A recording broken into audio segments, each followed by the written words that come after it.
नमस्कार, आप देख रहे हैं जनता टीवी और मैं हूं आपके साथ मनीषा सिंह। बुलेटिन की शुरुआत करेंगे इस वक्त की अहम जानकारी के साथ। बड़ी खबर आ रही है सामने। G20 एम्पावर समूह की बैठक जारी है। जी हां, इस वक्त की अहम जानकारी आपको दे रहे हैं। होटल ताज कन्वेंशन में 2 दिवसीय बैठक का आयोजन है। स्मृति ईरानी ने बैठक का शुभारंभ किया है। होटल ताज कन्वेंशन में ये 2 दिवसीय बैठक चल रही है। स्मृति ईरानी ने बैठक का शुभारंभ किया है। बैठक में कई अहम मुद्दों पर चर्चा होनी है। किला में सांस्कृतिक कार्यक्रम आयोजित किए जा रहे हैं। मेहमान आगरा से आए हुए हैं, किले का दीदार करते हुए नजर आ रहे हैं और कल भी इस बैठक में कई लोग शामिल हुए। बताना चाहेंगे कि ताजमहल का दीदार भी मेहमानों द्वारा किया जाएगा। स्मृति ईरानी ने इस बैठक का शुभारंभ किया। ताज नगरी में G20 के मेहमान पहुंच रहे हैं जो ताज का दीदार करते हुए भी नजर आएंगे। स्मृति ईरानी ने बैठक का शुभारंभ किया तो ताज नगरी में G20 के मेहमानों का तांता लगना शुरू हो गया है। बैठक का दौर आज भी जारी है। स्मृति ईरानी ने इस बैठक का शुभारंभ किया था। वहीं इसी बड़ी खबर पर अधिक जानकारी के लिए हमारे साथ जुड़ने जा रहे हैं अनूप लखनऊ से। तो अनूप, जैसे कि G20 का जो सिलसिला है वो लगातार जारी है, ऐसे में बैठक भी हो रही है। स्मृति ईरानी ने अहम बैठक का शुभारंभ किया। क्या कुछ जानकारी निकल कर आ पा रही है? क्या कुछ खास तैयारियां G20 को लेकर?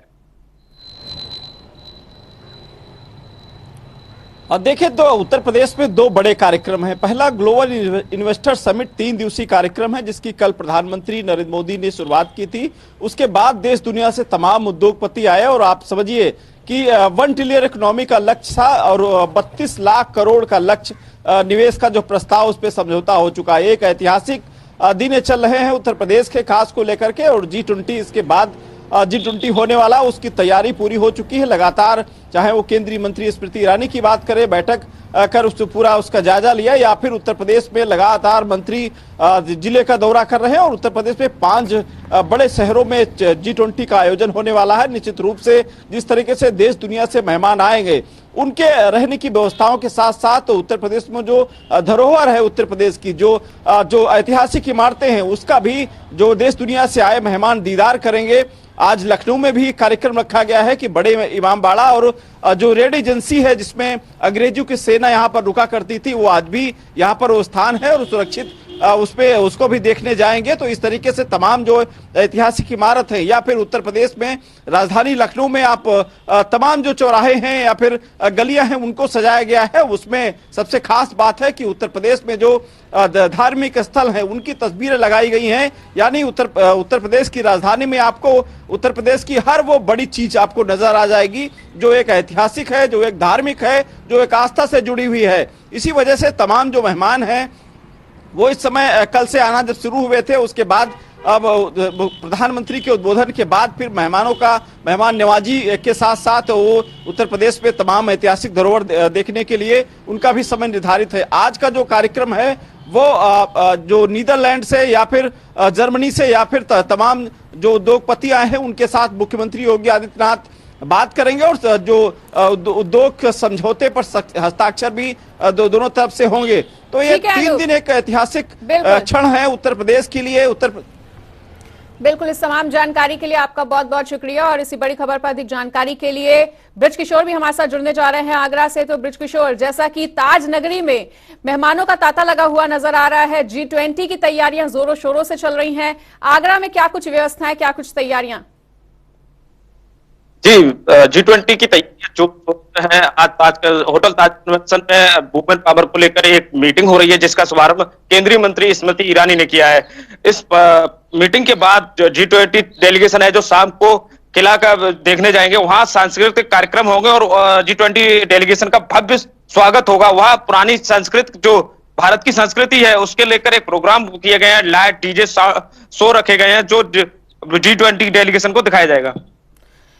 बिल्कुल ब्रज किशोर, तो व्यवस्थाएं कैसी देखने को मिल रही हैं और सुरक्षा व्यवस्था में क्या कुछ इंतजाम किए गए हैं ताकि किसी तरह की परेशानी ना हो आने वाले मेहमानों को? देखिए, सुरक्षा व्यवस्था की अगर बात करें तो ATS कमांडो और पैरामिलिट्री फोर्स और पुलिस फोर्स लगातार चप्पे चप्पे पर नजर रखी हुई है। ड्रोन कैमरों से निगरानी रखी जा रही है।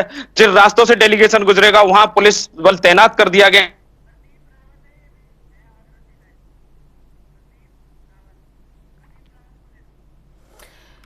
बिल्कुल, और इसी के साथ प्रदीप रावत भी जुड़ चुके हैं हमारे साथ। तो प्रदीप, क्या कुछ व्यवस्थाएं आगरा में देखने को मिल रही हैं और कल मेहमान ताज का दीदार करते हुए भी नजर आने वाले हैं? हाँ बिल्कुल, जिस तरीके से G20 को लेकर पूरी दुनिया की निगाहें आगरा पर टिकी हुई थी, वो समय आ गया है और यहाँ से दुनिया के 20 शक्तिशाली राष्ट्र महिला सशक्तिकरण और बाल विकास पर मंथन करेंगे। और केंद्रीय मंत्री स्मृति ईरानी मुख्य वक्ता के रूप में आ रही है और इसके साथ ही तमाम दुनिया के महिला जो दिग्गज नेता हैं वो यहाँ पर मंथन करेंगी और किस तरीके से महिलाओं को भागीदारी दी सकती है, किस तरीके से उनको आगे किस रूप में शामिल लाया जा सकता है, उस पर मंथन किया जाएगा। और इसके साथ ही जैसे कि गैर पारंपरिक कार्यक्रम की महिलाओं की भागीदारी को लेकर चर्चा होगी और समानता के अवसरों पर किस तरीके से महिलाओं को आगे बढ़ाया जा सकता है। और फिलहाल जिस तरीके से दुनिया भर में प्रधानमंत्री बन रही है महिलाएं, राष्ट्रपति बन रही हैं, मंत्री हैं, IAS हैं, IPS हैं और ब्यूरोक्रेट्स में शामिल रहती हैं, उसी तरीके से आगे किस तरीके से भविष्य में उनको किस रूपरेखा के अंतर्गत प्रदीप बने रहिए हमारे साथ। प्रदीप, सुनेंगे आपको, पर फिलहाल यहाँ पर रुकेंगे छोटे से ब्रेक के लिए।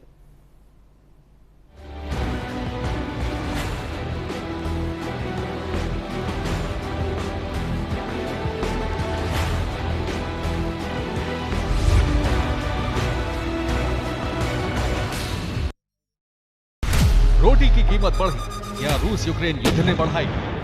पेट्रोल डीजल महंगा हुआ, क्या युद्ध भी बड़ा कारण बना? ग्लोबल मंदी का डर, भारत में भी युद्ध का असर, जेब हो रही हल्की, विश्व में युद्ध से उल्टी गिनती।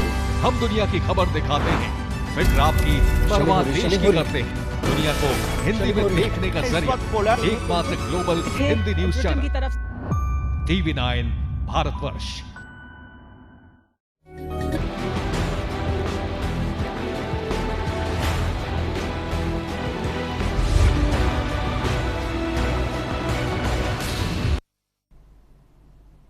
ब्रेक के बाद फिर से स्वागत है। और जैसा कि हमने आपको बताया था कि G20 एम्पावर समूह की बैठक चल रही है और होटल ताज कन्वेंशन में 2 दिवसीय बैठक का आयोजन किया गया है।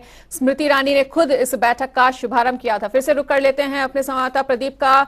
तो प्रदीप, तमाम जानकारियां आप दे रहे थे G20 को लेकर, पूरी करें अपनी बात।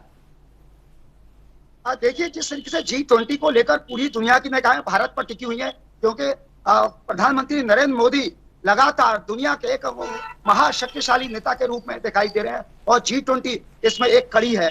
और निश्चित रूप से G20 एक ऐसा समूह है जो दुनिया की ताकतवर राष्ट्रों में गिनती करता है। और आगरा की बात करें तो आगरा में इस समय महिला सशक्तिकरण पर बात हो रही है और महिलाओं को डिजिटल के माध्यम से किस तरीके से आगे बढ़ाया जा सकता है, इस पर मंथन किया जाएगा। इसके साथ ही लैंगिक समानताओं को किस तरीके से महिलाओं को अवसर दिए जा सकते हैं, यहाँ पर दुनिया की 20 शक्तिशाली राष्ट्रों का समूह मंथन करेगा। इसके साथ ही कला, संस्कृति और एक बेहतर दुनिया के विषय पर यहाँ पर मंथन हो जा रहा है और आज इस पर चर्चा होनी है। वहीं कल बाल विकास पर चर्चा होगी और कल ताज का दीदार करने के लिए ये 20 राष्ट्रों के समूह की महिलाएं, दुनिया की दिग्गज महिलाएं ताज का दीदार करने पहुंचेंगी और आज रात को यानी देर शाम को आगरा फोर्ट पर वहां पर दीदार करने के लिए पहुंचेगा और वहां पर सांस्कृतिक कार्यक्रमों के आयोजन किया गया है।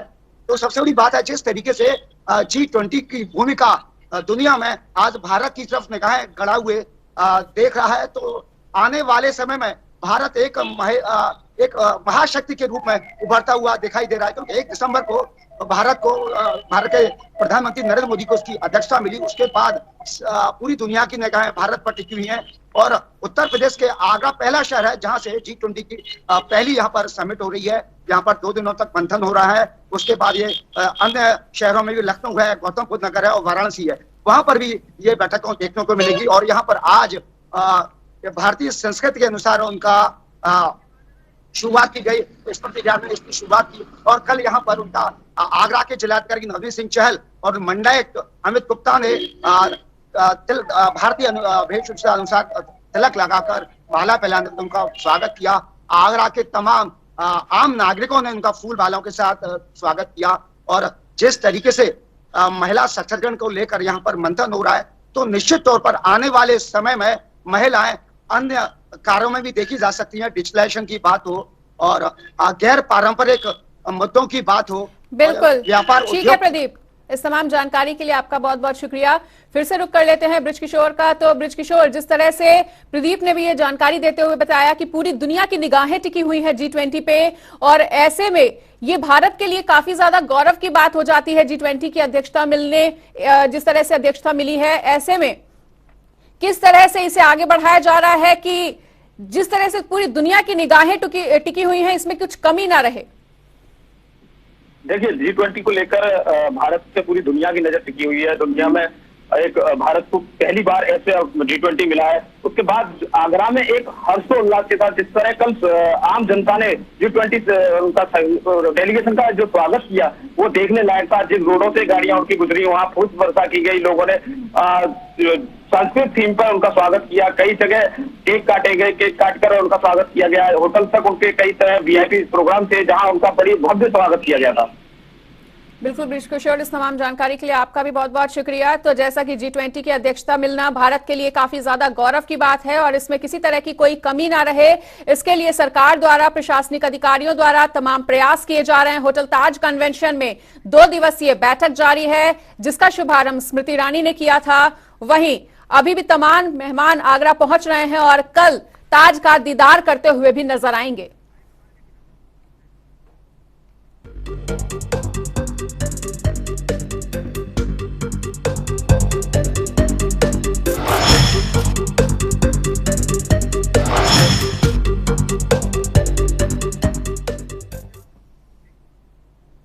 इस बीच एक और अहम खबर का रुख कर लेते हैं। जी हां, इस वक्त की बड़ी खबर आपको बता दें, ग्लोबल इन्वेस्टर समिट का आज दूसरा दिन है। जी हां, इस वक्त की अहम जानकारी, आज 3 सेशन में 9 से ज्यादा देशों में MOU साइन होंगे। 1 बजे तक पहला सत्र चलेगा। वहीं UAE IFX के साथ MOU एक्सचेंज, नीदरलैंड, सिंगापुर के साथ भी बैठक आयोजित होगी। यूरोपियन इन्वेस्टमेंट बैंक के साथ बैठक का आयोजन होना है। UK डेलीगेशन के साथ भी बैठक होगी।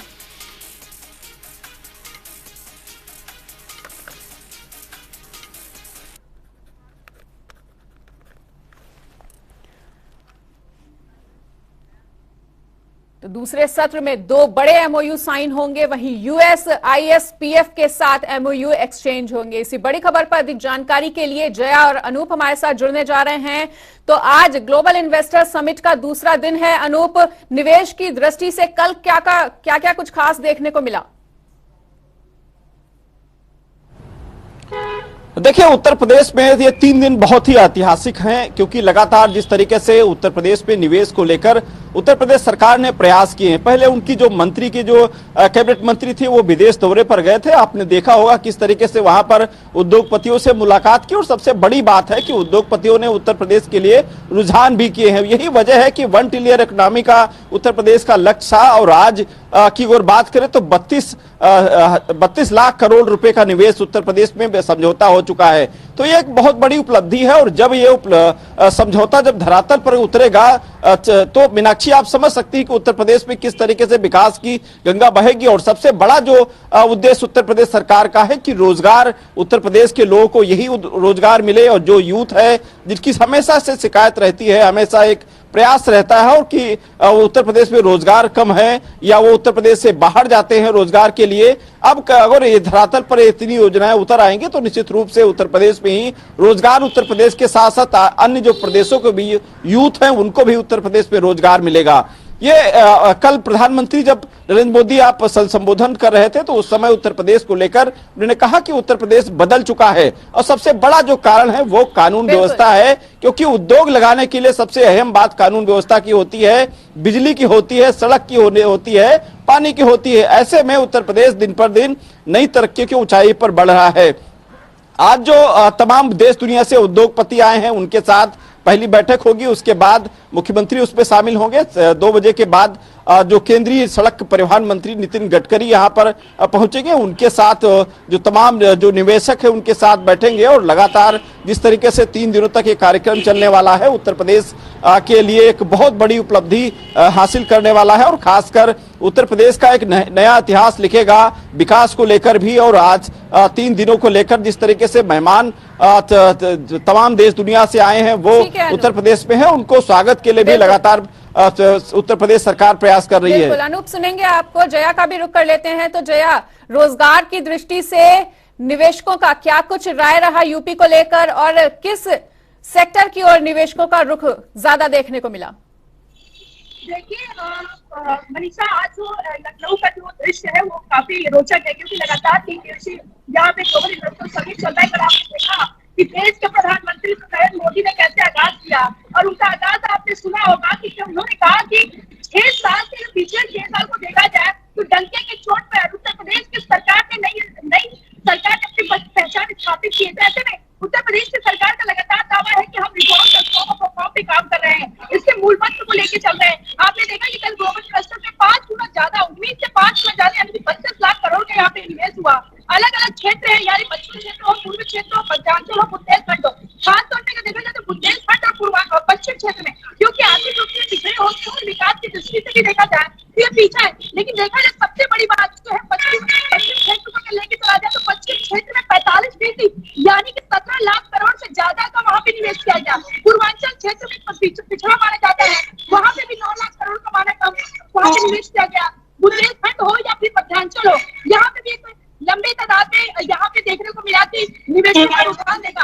आपने देखा कि लगातार उत्तर प्रदेश की सरकार के मंत्री लगातार 16 देशों में अलग अलग डेलीगेशन मंत्रियों का गया था, जहाँ पे तमाम अधिकारी भी यहाँ से गए थे। वहाँ पे 21 शहरों में रोड शो किया और निवेशकों को प्रस्ताव दे के आइए हमारे उत्तर प्रदेश में निवेश करिए, हम आपको हर सुविधा देंगे।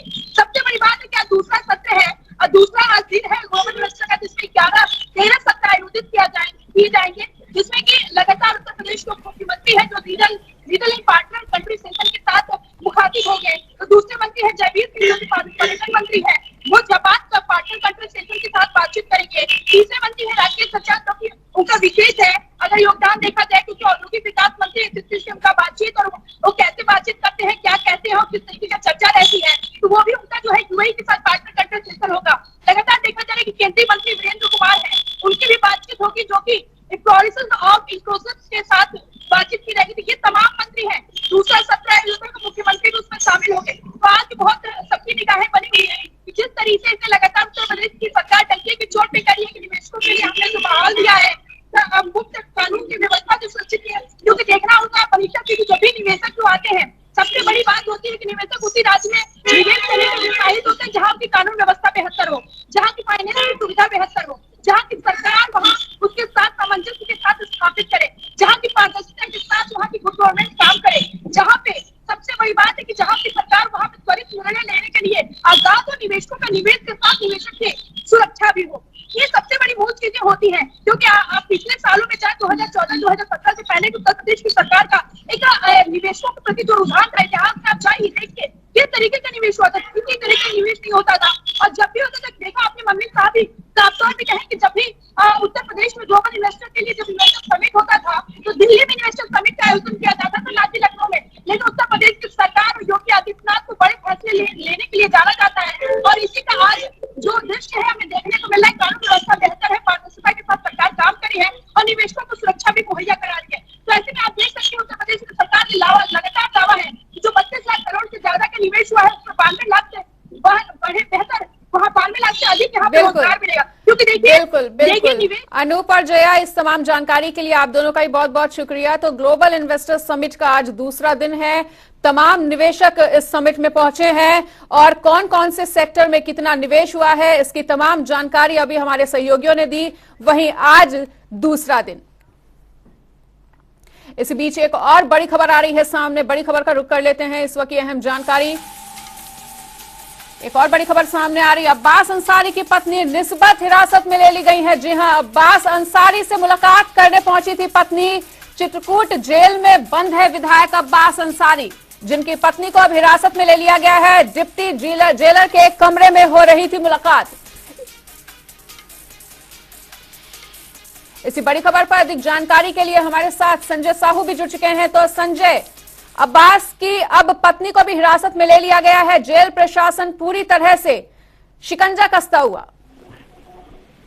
बिल्कुल मनीषा, देखिए नवंबर के महीने में मुख्तार अब्बास अंसारी को मनी लॉन्ड्रिंग केस में गिरफ्तार किया गया था, जिसको चित्रकूट के जिला कारागार में शिफ्ट किया गया था। उसके बाद से लगातार उसकी जो पत्नी है वो उससे लगातार मिलती रही है, लेकिन किसी को भी भनक नहीं लग पाई।